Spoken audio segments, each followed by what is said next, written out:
एफसून एक face transplant करना चाह रही है, वो भी फ्री ऑफ कॉस्ट।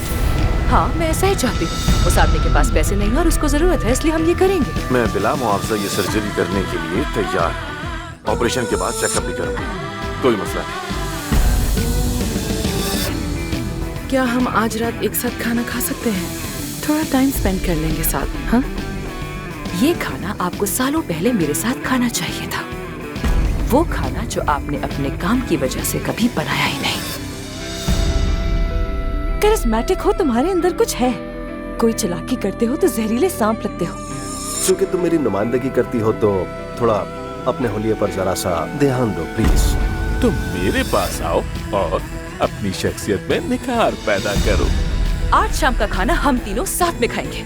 हम तीनों कहा तुमने? हाँ बिल्कुल, हम तीनों, मैं, तुम और अली। अगर तुम आना चाहो तो ठीक है, वरना मर्जी है तुम्हारी।